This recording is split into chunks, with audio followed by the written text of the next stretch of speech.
Good morning बच्चों, आज हम करने जा रहे हैं आपकी worksheet number 83 subject maths class 9th। हमारी डेट 8 फरवरी के लिए। तो चलिए स्टार्ट करते हैं। आज की वर्कशीट में हमें जो अपना चैप्टर 13 है सरफेस एरिया एंड वॉल्यूम्स, उसकी रिवीजन करनी है वर्कशीट नंबर 46 की। आज की वर्कशीट में जो पहले 4 प्रश्न है वो आपको दिए हुए हैं MCQs, जिसमें से आपको एक सही करेक्ट ऑप्शन छांटना है, और 5 से लेकर 11 तक आपको दिए हुए हैं जो आपको पूरे सॉल्व करने हैं। ठीक है, तो चलिए स्टार्ट करते हैं फर्स्ट क्वेश्चन से। फर्स्ट क्वेश्चन है आपका, find the surface area of a sphere of radius 5.6 centimetre.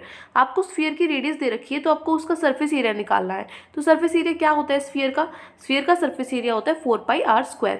Are आपको रेडियस पहले से ही दिया हुआ है, बस r² की जगह हमने रेडियस रख दी 5.6 और 5.6। और जो आपके पॉइंट्स है, पॉइंट्स हमने हटा दिए और नीचे एक जीरो लगा दी। पॉइंट के बाद एक डिजिट है तो एक जीरो लगाई है नीचे। ठीक है, यहाँ पे भी एक डिजिट है, एक जीरो लगाई है। बस इसको सॉल्व करना है, जो कट रहा है उसको काट दो और आपका आंसर आ जाएगा 394.24 सेंटीमीटर स्क्वायर। मतलब जो ऑप्शन सी है वो हमारा सही है। ठीक है, ये हो गया आपका पहला क्वेश्चन। पहले क्वेश्चन का answer C part. Now question number 2, find the total surface area of hemisphere and a solid sphere. आपको एक हेमिस्फीयर का, एक सॉलिड हेमिस्फीयर का, ठीक है, ये तो सिंपल है, होलो है, ये खाली है, और ये आपका सॉलिड हेमिस्फीयर इसका। ठीक है, आपको रेडियस दे रखी है हेमिस्फीयर की 10 सेंटीमीटर। तो आपको क्या करना है, पाई की जगह 3.14 यूज़ करना है, 14 यूज़ करना है, और टोटल सरफेस निकालना है हेमिस्फीयर का और सॉलिड हेमिस्फीयर का। तो ये क्वेश्चन भी हमें आता है, राइट। कितना देखो क्या होगा आपका क्वेश्चन नंबर 2 का। यहाँ पे जो रेडियस आपको 10 सेंटीमीटर दिया हुआ है, total surface area of hemisphere क्या होगा 2πr²। ठीक है, देखो सरफेस एरिया ऑफ स्फीयर क्या होता है, स्फीयर का होता है 4πr²। हेमिस्फीयर पूछा है तो उसका आधा कर दो, तो क्या कैंसिल होने के बाद आएगा आपका 2πr²। ठीक है, तो यहाँ पे हमने क्या किया, 2 है, यहाँ पे 2 है, पाई की जगह हमने क्या किया 3.14 यूज़ किया, और रेडियस आपको 10 दी हुई है तो 10 × 10। तो आप सॉल्व करोगे तो आपका आंसर आएगा 628 सेंटीमीटर स्क्वायर। उसके बाद सॉलिड हेमिस्फीयर का निकालना, तो सॉलिड हेमिस्फीयर में क्या होगा 2πr² है ना, एक ऊपर का सरफेस और ऐड कर देते हैं। ठीक है, ऊपर का सरफेस और ऐड कर देते हैं तो क्या बन जाता है 3πr² बन जाता है। तो total surface area of hemisphere पूछे, सॉलिड हेमिस्फीयर पूछे तो लिखोगे 3πr²। 3 पाई की जगह 3.14 और रेडियस आपको पता है, तो हमारा सॉल्व करने के बाद आएगा 942 सेंटीमीटर स्क्वायर। ठीक है, मतलब जो हेमिस्फीयर का क्या हो जाएगा आपका 628 और सॉलिड हेमिस्फीयर का आएगा 942। ठीक है, 628 एंड 942, तो आप यहाँ पे लगा दोगे 628 942 ए पार्ट में है। ठीक है, ए पार्ट में ही है ना। तो ये हो गया आपका क्वेश्चन नंबर 2 का ए पार्ट। उसके बाद चलते question number 3, the surface area of a sphere is. Sphere का सरफेस एरिया दिया हुआ है तो उसका डायमीटर निकालना है। सरफेस एरिया दिया हुआ है तो सरफेस एरिया क्या होता है बेटा, स्फीयर का सरफेस एरिया होता है 4πr²। यही होता है सरफेस एरिया, की आपको दिया हुआ है पहले से, जो किसके इक्वल होगा 4 पाई क्या है 22/7 r²। रेडियस आपको निकालना है, आपको डायमीटर निकालना है, तो रेडियस का डबल होता है डायमीटर। तो रेडियस आप यहाँ से निकालोगे, 7 ऊपर चला जाएगा, 4/22 नीचे आ जाएगा, क्योंकि इक्वल टू के इधर आते हैं तो चेंज हो जाते हैं, पता ही है आपको। यहाँ से अब ये सारे आपके कैंसिल हो जाएंगे एक दूसरे से, 441 बचेगा सिर्फ। ठीक है, ये देखो 22 से ये आपका 11 से कट जाता है, इसी तरीके से आपका कट होता रहेगा। तो ये आपका कैंसिल होने के बाद 441 आएगा। 441 21 का स्क्वायर होता है। r² 21 के स्क्वायर के इक्वल है, तो r किसके इक्वल होगा, देखो स्क्वायर से स्क्वायर कट हो जाएगा, r है वो हमारा 21 सेंटीमीटर आएगा। r 21 है तो डायमीटर क्या हो जाएगा 21 का डबल 42 सेंटीमीटर। ठीक है, तो ये आपका क्वेश्चन नंबर 3, क्वेश्चन नंबर 3 का क्या आंसर आएगा 42 सेंटीमीटर। ठीक है, तो यहाँ पे आप लगाओगे 42 सेंटीमीटर। डायमीटर पूछी थी ना, रेडियस नहीं, डायमीटर पूछी है। ठीक है, हो गया question number 3। Now question number 4, assuming the earth to be sphere. Earth को मान लीजिए स्फीयर मान लीजिए, और अर्थ की रेडियस उसने दी हुई है हमें कितनी 6370 किलोमीटर। तो कितने स्क्वायर किलोमीटर एरिया होगा लैंड का, मतलब पूरी अर्थ है उस पर लैंड भी है और उस पर वाटर भी है। तो इसने बोला है कि जो 3/4 अर्थ सरफेस का वो वाटर से भरा हुआ है, तो लैंड का एरिया आपको निकालना है कितना होगा अप्रोक्सीमेटली। तो वाटर वाला एरिया हटा दो, राइट। तो देखो क्वेश्चन नंबर 4 में क्या लिखोगे, एरिया ऑफ लैंड किसके इक्वल होगा, अर्थ सरफेस माइनस में एरिया ऑफ वाटर। ठीक है, तो यहाँ पे अर्थ सरफेस क्या है, आपको मान लीजिए 3/4 है। 3/4 किसका 3/4 मतलब 1 × 3/4। ये 1 क्या हो जाएगा, कंप्लीट मानते हैं 1 को। ठीक है, 1 को बेटा क्या मानते हैं, कंप्लीट मानते हैं। तो अर्थ सरफेस मान लो 1 है, 1 में से 3/4 माइनस कर दो। ठीक है, एरिया ऑफ वाटर माइनस कर दो, तो लैंड का एरिया बचेगा कितना 1/4, क्योंकि हमें तो लैंड का एरिया निकालना है ना। तो रेडियस हमें उसने दी हुई है, तो एरिया ऑफ लैंड क्या होगा, जो टोटल सरफेस एरिया है स्फीयर का, उस स्फीयर का पूरा तो लैंड एरिया नहीं है ना, इसमें तो पानी भी है। लैंड एरिया कितना है, सिर्फ 1/4 है, तो पूरे सरफेस ऑफ स्फीयर में से सिर्फ 1/4 निकालेंगे, मल्टीप्लाई 1/4 हमने कर दिया।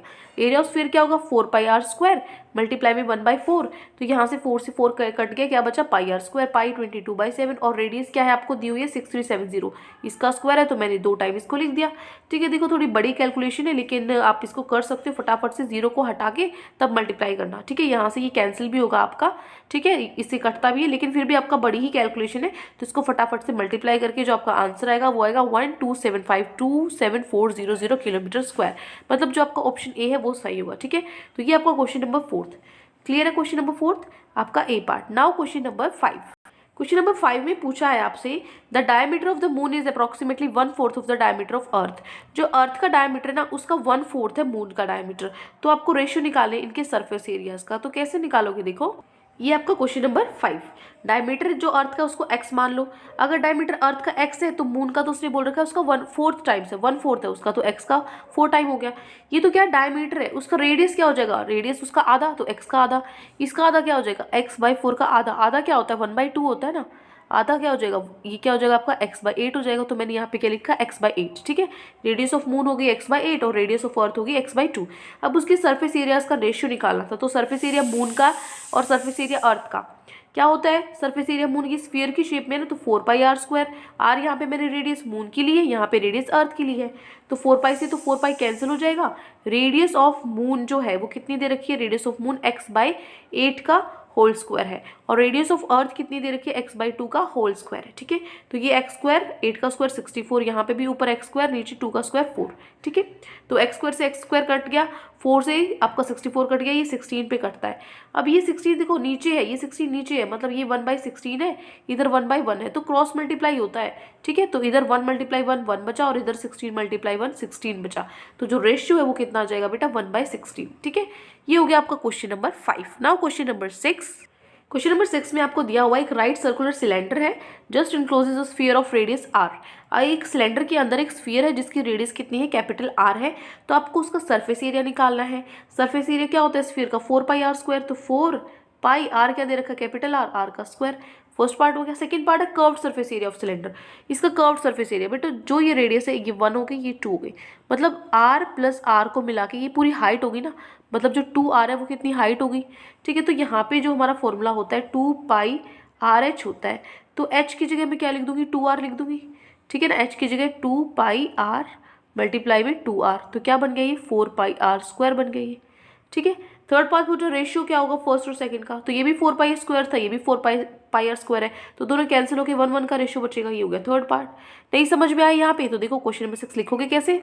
ये आपका question number 6, surface area of sphere क्या होता है 4πr², कर्व सरफेस एरिया क्या होता है 2πrh। h की जगह मैंने क्या लिखा, r रेडियस का डबल होगा ना, यही तो हाइट मानी जाएगी, तो h की जगह 2r लिख दिया, तो 4πr² ही आया। तो दोनों का अगर आप इसका और इसका रेशियो निकालोगे तो पूरे पूरे कैंसिल होकर 1:1 रेशियो ही बचेगा। ठीक है, तो ये हो जाएगा आपका क्वेश्चन नंबर 6। अब देखो क्वेश्चन नंबर 7। क्वेश्चन 7 है, एक स्फीयर है, एक सिलेंडर है और एक कोन है, जिनकी रेडियस और हाइट है वो सेम है, तो आपको रेशियो निकालने उनके कर्व सरफेस एरियाज का। तो कर्व सरफेस एरिया पता होने चाहिए सबके। तो देखो question number 7, curve surface area sphere का क्या होता है 4πr², सिलेंडर का कर्व सरफेस एरिया क्या होता है 2πrh होता है। लेकिन यहाँ पे वो किसके अंदर है बेटा, वही पहले वाला सेम डायग्राम बनेगा आपका, तो उनकी जो हाइट है वो सेम है, तो जो इसकी स्फीयर की हाइट होगी वही हाइट किसकी होगी, सिलेंडर की होगी। सेम रेडियस एंड हाइट है, तो जो हाइट है वो डबल r की बनेगी, r + r 2r बनेगी आपकी हाइट। तो हाइट की जगह मैंने लिखा 2r, तो इसको क्या करोगे 2 2 4, 4πr² क्या बना आपका curve surface area of cylinder. अब कोन का कर्व सरफेस एरिया क्या होता है πr, l होता है, l हमें नहीं पता, तो l का फॉर्मूला होता है l = l² = h² + r²। तो h² क्या है, अभी हमने रखा था 2r² और r² तो है ही, तो 5r² है, तो l² 5r² है, तो जो आपका l है वो क्या आ जाएगा √5r आ जाएगा। तो l की जगह मैंने क्या रखा √5r रखा। ठीक है, तो यहाँ पे क्या आ गया √5πr, 2r है ना, एक r और ये दूसरा r, r²। अब इनका रेशियो निकालना था स्फीयर का, सिलेंडर का और कोन का। तो स्फीयर का है 4πr², फिर है आपका सिलेंडर का 4πr², फिर है आपका कोन का √5πr²। तो सब में πr² तो कैंसिल हो जाता है, क्या बच जाता है सिर्फ 4 4 और √5, तो रेशियो क्या हो जाएगा इनका 4 4 √5 आपका आंसर हो गया। ठीक है, ये हो गया आपका क्वेश्चन नंबर 7। अब देखो क्वेश्चन नंबर 8 है जो आपका क्वेश्चन नंबर 8 है show that the surface area of sphere is same as that of the lateral surface area of right circular cylinder that just encloses the sphere. आपको ये बताना है, ये शो करना है कि जो सरफेस एरिया स्फीयर का वो बिल्कुल सेम है जो सिलेंडर का लेटरल सरफेस एरिया है। ठीक है, तो देखो इस क्वेश्चन को कैसे निकालोगे आप। एक चीज़ का ध्यान रखना है, उसने बोला है कि जो स्फीयर है वो इनक्लोज्ड है सिलेंडर के अंदर, तो वही वाला डायग्राम बनेगा। ये आपका सिलेंडर है, सिलेंडर के अंदर आपका स्फीयर है। ठीक है, तो सरफेस एरिया ऑफ स्फीयर क्या होता है 4πr² होता है। ठीक है, lateral surface area of cylinder क्या होगा 2πrh होता है। तो जो r है, दो r को मिला के आपकी हाइट बनती है, तो h की जगह मैंने क्या लिखा 2 रेडियस। देखो तीनों क्वेश्चन सेम है ना, बिल्कुल वही चीज़ सेम है, रिपीट हो रही है बार बार, लेकिन इस तरीके से वो दिया हुआ है अलग अलग तरीके से। तो h की जगह मैंने 2r कर दिया, तो यहाँ पे भी 4πr² आया। तो ये बताना था ना कि जो सरफेस एरिया स्फीयर का अगर वो एक सिलेंडर के अंदर इनक्लोज्ड है तो उनका जो सेम आएगा आपका सरफेस एरिया। तो लिखोगे surface area of sphere is equal to lateral surface area of cylinder. यही हमें क्या करना था, शो करना था। ठीक है, तो ये हो गया आपका क्वेश्चन नंबर 8। ठीक है, नाउ क्वेश्चन नंबर 9। क्वेश्चन 9 है जो डायमीटर स्फीयर का वो डिक्रीज हो गया 25%। अब डायमीटर पहले इतनी थी, अब इतनी हो गई है, 25% क्या हो गया, डिक्रीज हो गया है। तो क्या परसेंट है, will it curve surface area decrease, तो उसका कर्व सरफेस एरिया कितना डिक्रीज होगा ये हमें निकालना है। देखो जो कर्व सरफेस एरिया होता है वो क्या होता है स्फीयर का 4πr² होता है। ठीक है, तो यहाँ से मैं इस तरीके का देखो 4πr², इसको मैं ऐसे लिख दूँ 2 × 2। ठीक है, और ये यहाँ पे पाई है, ये क्या है r², इसको रखो। ठीक है, तो यहाँ से जो 2 है 2 बार है ना, तो ये भी 2 बार है और r भी आपके 2 बार है, इस पूरे के ऊपर स्क्वायर लगा दूँ। ठीक है, और बाहर क्या बच गया, सिर्फ पाई बच गया, तो मैंने वही यहाँ पे इस तरीके से लिखा है। तो आपका पाई 2r², इस तरीके से मैं इसको लिख सकती हूँ। जो 2r है वो क्या होता है, डायमीटर होता है, मतलब डायमीटर का स्क्वायर।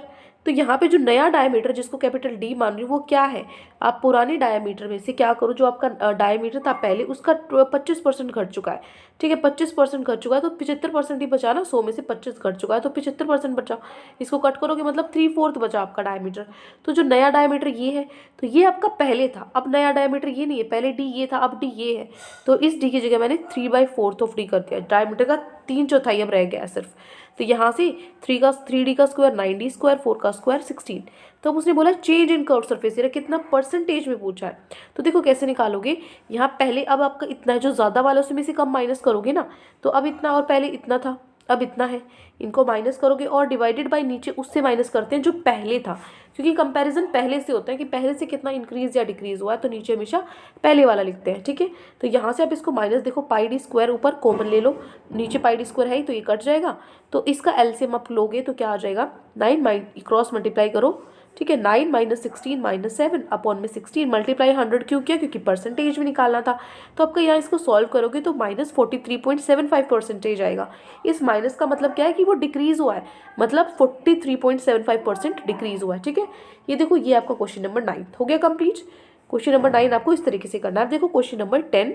क्वेश्चन 10 है कि जो इंटरनल और एक्सटर्नल डायमीटर एक होलो हेमिस्फेरिकल वेसल की वो 24 और 25 सेंटीमीटर है। ठीक है, तो आपको देखो डायमीटर दी है, एक तो बाहर वाला ये हो गया और एक ये अंदर वाला ये हो गया, दिख रहा है ना आपको, दो है। तो ये आपको दिया हुआ है 24 और 25 सेंटीमीटर। तो cost of painting 1 square centimetre of surface is 5 पैसे। एक स्क्वायर सेंटीमीटर को पेंट करने के लिए 5 पैसे लगते हैं। 5 पैसे इसको 100 रुपीज़ में कन्वर्ट करो तो 0.05 आपके रुपीज़ लगेंगे। ठीक है, तो टोटल कॉस्ट निकालिए पेंट की। टोटल कॉस्ट तो तब निकालोगे जब आपको टोटल एरिया पता हो। तो पहले टोटल एरिया फाइंड आउट कर लेते हैं। तो पहले टोटल एरिया फाइंड आउट करने के लिए क्या करना पड़ेगा आपको, देखो जो इंटरनल डायमीटर वो आपको 24 दी हुई है, तो रेडियस उसका आधा 12 सेंटीमीटर। एक्सटर्नल डायमीटर 25 दी हुई है, तो एक्सटर्नल रेडियस कितनी होगी 25/2 12.5 सेंटीमीटर। तो जो एरिया पेंट करना है टोटल एरिया क्या हो जाएगा, ये आपका स्फीयर है। ठीक है, ये है आपका जो आपका बाहर वाला है, बाहर वाले में से आप अंदर वाला माइनस कर दो, 2πr² माइनस में 2πr²। ठीक है, तो यहाँ से क्या होगा बेटा, यहाँ से क्या होगा, जो 2π है कॉमन आ जाएगा, रेडियस कैपिटल R में से जो आपका स्मॉल r है उसको माइनस कर देंगे। तो पाई की वैल्यू होती है 22/7 और कैपिटल R की वैल्यू 12.5² हो जाएगी कैपिटल R, और स्मॉल r आपका 12। ठीक है, बस इसको सॉल्व करना है अब हमें। यहाँ पे 22 × 22 44 डिवाइडेड बाई 7 12। यहाँ पे आइडेंटिटी लगेगी, a² - b² क्या होता है a + b a - b। ठीक है, a + b करोगे तो 24.5 आएगा, a - b करोगे तो 0.5 आएगा। पॉइंट से पॉइंट नीचे 10 लग जाएगा आपका। ठीक है, इसको सॉल्व करोगे तो 77 सेंटीमीटर स्क्वायर आपका क्या बनेगा, एरिया बनेगा। अब ये आपको क्या दिया हुआ है एरिया बेटा, ये देखो, ये आपको क्या दिया हुआ है, एरिया निकाला है, कॉस्ट ऑफ पेंटिंग निकालनी है। 1 सेंटीमीटर स्क्वायर के लिए 0.05 रुपीज़ लगते हैं। पैसे को हमने रुपीज़ में कन्वर्ट कर दिया, तो 77 सेंटीमीटर के लिए कितने लगेंगे, मल्टीप्लाई कर दो 0.05 से, मतलब 3.85 रुपीज़ लगेंगे टोटल। ठीक है, ये देखो क्वेश्चन नंबर 10। ठीक है, कंप्लीट हो गया क्वेश्चन नंबर 10। अब देखो क्वेश्चन नंबर 11 जो लास्ट क्वेश्चन है आपकी वर्कशीट का। A wooden toy is in the form of a cone surmounted on a hemisphere. आपका एक हेमिस्फीयर है, इसके ऊपर एक कोन का ऐसे टॉय बना हुआ है। तो क्या हो गया, नीचे हेमिस्फीयर ऊपर कोन है। जो डायमीटर है बेस का कोन का वो 16 सेंटीमीटर, और जो हाइट है वो आपकी कितनी है कोन की, 15 सेंटीमीटर है। तो आपको कॉस्ट ऑफ पेंटिंग निकालनी है टॉय की, अगर आपके 100 सेंटीमीटर स्क्वायर पे 7 रुपये लगते हैं। ठीक है, ये भी पिछले क्वेश्चन की तरह है। तो देखो पूरा आपको पैसे निकालने हैं, कॉस्ट निकालनी है, तो पूरा सरफेस एरिया निकालना पड़ेगा कि कितने एरिया पे पेंट होगा। तो एरिया टू बी पेंटेड क्या होगा, एक तो कोन है ऊपर πr_l, और नीचे एक हेमिस्फीयर है 2πr²। ठीक है, तो πr क्या है, कॉमन है, क्या बचा l+2r बचा यहाँ पे। ठीक है, वैल्यूज रख दो। l क्या है आपका, l देखो निकाल लेते हैं। l आपको डायमीटर 16 दिया हुआ, रेडियस उसका आधा 8 सेंटीमीटर हो जाएगा। हाइट आपको 15 दी हुई है, रेडियस अभी हमने निकाली 8 है। तो यहाँ से आपका जो l है वो 17 सेंटीमीटर आएगा, जो हमारा फॉर्मूला होता है उससे निकालेंगे। ठीक है, तो l मेरा 17 है, वो मैंने वैल्यू पुट कर दी, रेडियस मेरी 8 है। ठीक है, तो मेरा सॉल्व करने के बाद आएगा 829.71 सेंटीमीटर स्क्वायर। ठीक है, ये क्या निकला है, ये तो एरिया निकलना है, इतना एरिया निकलना है। कॉस्ट ऑफ पेंटिंग निकालनी है, तो cost of painting 100 centimetre square पे आपके 7 रुपये लगते हैं। ठीक है, तो एक पे कितने लगेंगे, 7/100, और इतने पे कितने लगेंगे, इसको मल्टीप्लाई कर दो 7/100। ठीक है, तो आपका टोटल कॉस्ट लगेगी 58.0791। ठीक है, इतने रुपीज़। तो ये हो गया आपका क्वेश्चन नंबर 11। क्लियर। तो ये 11 क्वेश्चन आज आपकी वर्कशीट में गिवन थे। आई होप आपको अच्छे से समझ में आ गए। कोई भी डाउट है पूरी वर्कशीट में तो कमेंट सेक्शन में आप मुझसे पूछ सकते हैं, और अगर आपको वीडियो अच्छी लगे तो चैनल को सब्सक्राइब कर सकते हैं, वीडियो को लाइक कर सकते हैं। Thank you and have a great day.